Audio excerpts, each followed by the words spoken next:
Hello, friends. We have arrived. The day is a wrap. I am going to give the day, I'm going to give the day a 10 because I went to a creative writing class for a date night and it was amazing. Really, really fun. And it was interesting to see how many people were coming to this creative writing class because they were creatively blocked. And I feel so incredibly proud to say that between reading The Artist's Way, having my artist dates, and journaling every day, almost every day, like maybe like miss like 3 times in the last 9 months, I'd say.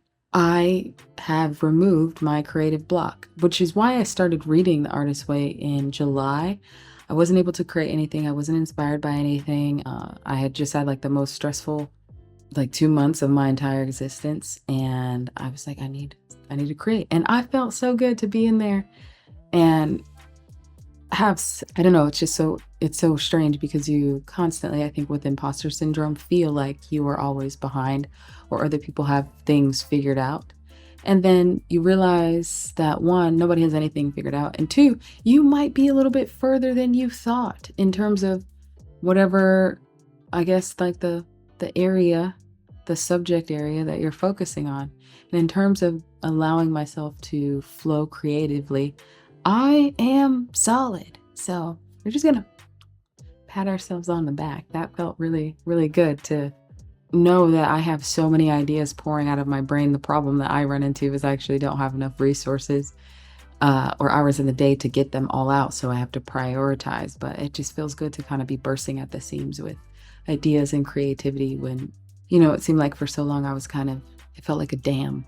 And it feels like my creativity is flowing now. So we got some action in on the bike while we watched the State of the Union, which was interesting. We got some yoga in, and then I actually did some additional stretching just because what I'm finding, I'm doing more calisthenics in the gym. And the more limber I am, I just feel I have more power in my pulls and my pushes. That is all that I have for you. I started a new book. I don't remember if I told you already, but it's called When Things Fall Apart. I'm just going to leave you with this quick excerpt. It's essentially about, what next? Because I'm always saying things like, enjoy your life before life breaks your heart. But it's like, what if you're in the unique position, or I won't say the unique position, but the very human position that life has already broken your heart? What do you do next? What now?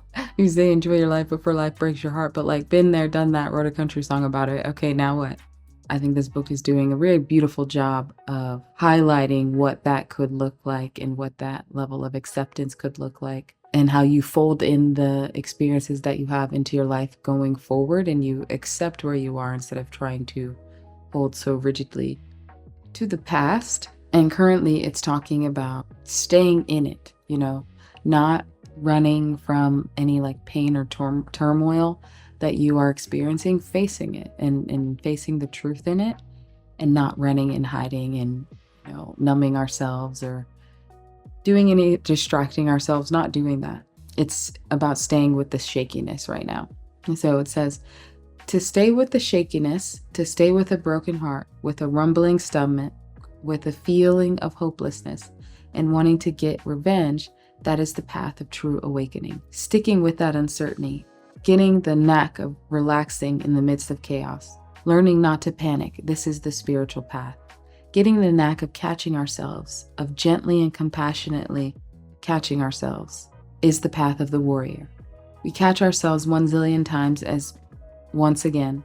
Whether we like it or not, we harden into resentment, bitterness, righteous indignation, harden in any way, even into a sense of relief, a sense of inspiration. Every day, we could think about the aggression in the world, in New York, Los Angeles, Halifax, Taiwan, Beirut, Kuwait, Somalia, Iraq, everywhere. Am I going to add to the aggression in the world? Every day at that moment, when things get edgy, we could just ask ourselves, am I going to practice peace or am I going to practice war?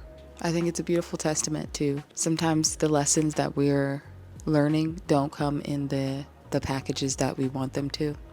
But that doesn't mean that we can't use that and it can't have a useful purpose. And we can still choose. And I think there's a difference between somebody who has things happen to them and they allow it to turn them into a monster. And then the person who has things happen, they could be a monster, but they choose not to. And I think that's not a bad place to be. That is all that I have for you. We are officially, I think we have 6 days left. Hopefully we get the opportunity to do this all again tomorrow. And I will see you in the next one. Let me know how your week is going. And now I will see you in the next one.